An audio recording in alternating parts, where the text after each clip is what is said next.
అవకాశం ఉంది. పూర్తి వివరించేందుకు ఫీల్డ్లో మా కరెస్పాండెంట్ రాజ్ కుమార్ సిద్ధంగా ఉన్నారు. రాజ్ కుమార్, ఇక రేపు అసెంబ్లీ సమస్యలు ఏ విధంగా ఉండబోతున్నాయి? ప్రధానంగా మెయిన్గా అసలు జగన్ హాజరవుతారా లేదా, వైసీపీ నేతలు వస్తారా లేదా, ఇదే పెద్ద ప్రశ్నగా ఉంది. అసలు ఏమన్నా వాళ్ళ నుంచి ఏమైనా రెస్పాన్స్ వస్తుందా? ప్రధానంగా ఏ అంశాలపై ఈసారి ఈ సమావేశాలు జరిగే అవకాశం ఉంది?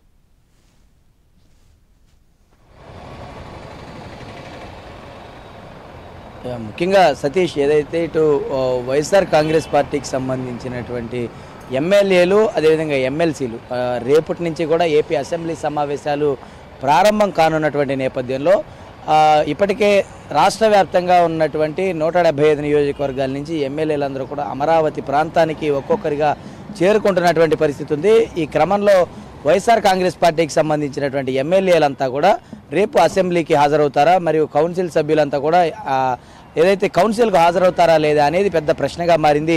ఇటు ఈ సమయంలో కీలకంగా మారినటువంటి ఒక అంశంగా చూస్తే కనుక ఏదైతే వైఎస్ఆర్ కాంగ్రెస్ పార్టీ అధినేత మాజీ సీఎం జగన్మోహన్ రెడ్డి అధ్యక్షతన రేపు మధ్యాహ్నం 3 గంటల నుంచి ఎల్పీ సమావేశం, అంటే లెజిస్లేటివ్ పార్టీ సమావేశం రేపు జగన్మోహన్ రెడ్డి అధ్యక్షతన లెజిస్లేటివ్ పార్టీ సమావేశం జరగబోతుంది. దీనికి సంబంధించి కూడా పార్టీకి సంబంధించి ఉన్నటువంటి ఎమ్మెల్యేలు అదేవిధంగా ఎమ్మెల్సీలు అందరూ కూడా రేపు ఈ సమావేశంలో పాల్గొనబోతున్నారు. ఎందుకంటే అసెంబ్లీ సమావేశాలు ఎన్ని రోజులు జరపాలనేటువంటి దానిపైన బీఏసీ సమావేశం నిర్వహిస్తారు. బిజినెస్ అడ్వైజరీకి సంబంధించినటువంటి సమావేశం నిర్వహించినటువంటి తర్వాత ఎన్ని రోజులు జరపాలనేటువంటి దానిపైన కూడా ఒక క్లారిటీ రావాల్సినటువంటి అవసరం ఉంటుంది. అయితే ఈ క్రమంలో వైఎస్ఆర్ కాంగ్రెస్ పార్టీకి సంబంధించినటువంటి ఎల్పీ సమావేశం జరిగినటువంటి తర్వాత అసలు అసెంబ్లీలో ఎలాంటి అంశాలు చర్చించాలి, రాష్ట్రంలో ఉన్నటువంటి పరిస్థితులు ఏంటి, ఏ సామాజిక వర్గాల వారు లేదంటే ఏ వర్గాలకు సంబంధించినటువంటి ప్రజలు ఉన్నటువంటి అన్ని ప్రాంతాల్లో ఉన్నటువంటి సమస్యలపైన ఇప్పటికే ఒక అజెండా తీసుకురావాలనేటువంటి ఒక నిర్ణయం తీసుకున్నారు. ఆ నిర్ణయానికి అనుగుణంగా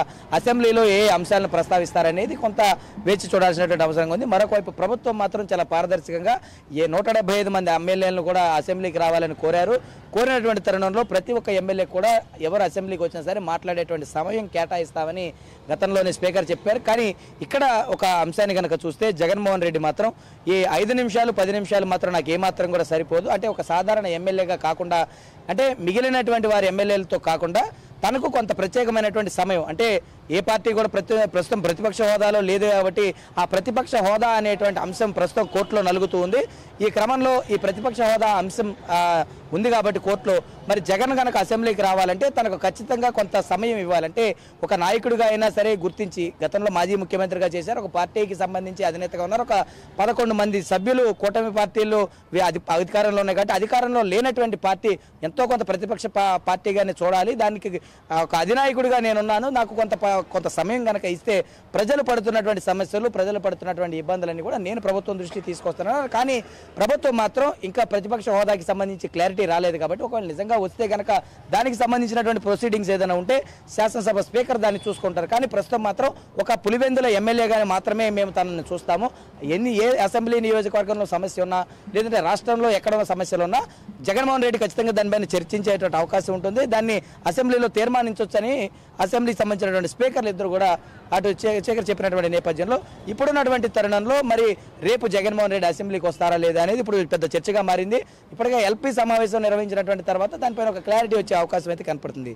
Satish, right, thank you Raj Kumar.